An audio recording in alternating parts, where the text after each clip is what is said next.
Здравейте от мен, кандидат студенти! Казвам се Юлиана, студентка първи курс журналистика в Великотърновския университет. Като част от екипа на нашата телевизия имам удоволствието да ви представя педагогическия факултет. Ако искате да бъдете успешни специалисти с висше педагогическо образование, това е факултетът за вас. Мястото, където ще получите необходимите теоретични познания и практика, които ще ви утвърдят като професионалисти. Сега ще ви поканя да се разходим, за да ви запозная подробно с специалностите, изучавани тук. Педагогическия факултет е създаден през 1983 година и вече 30 години е водещ в подготовката на високо квалифицирани преподаватели и учители по 6 специалности. Обучението е организирано в трите степени на висшето образование – образователно-квалификационна степен бакалавър и магистър и образователно-научна степен доктор в три професионални направления – педагогика, педагогика на обучението по и теория и управление на образованието. Специалността предучилищна и начална педагогика е с бакалавърска и магистърска образователна степен.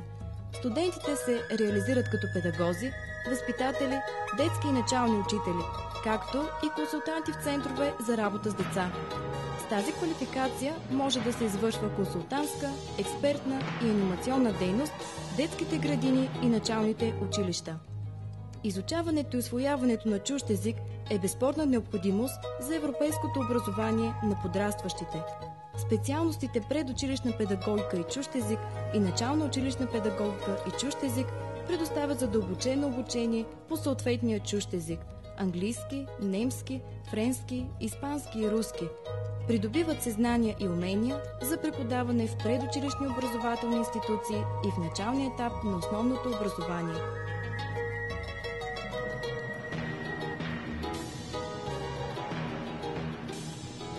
Обновеният спортен комплекс се намира в непосредствена близост до ректората на Великотърновския университет. Тук обучаващите се по специалността педагогика на обучението по физическо възпитание получават практическата реализация на бъдещата си професия. 4-годишно е образованието по специалността педагогика на обучението по физическо възпитание. Завършилите получават степен бакалавър и се реализират като учители по физическо възпитание.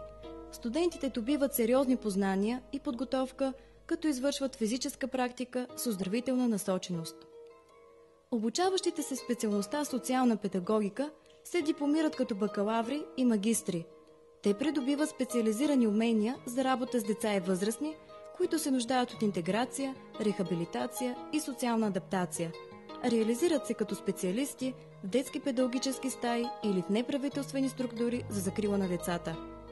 Специалността педагогика на обучението по музика е с бакалавърска образователна степен и квалифицира учители по музика, музикални педагози и ръководители, работещи в учебни заведения или музикални школи.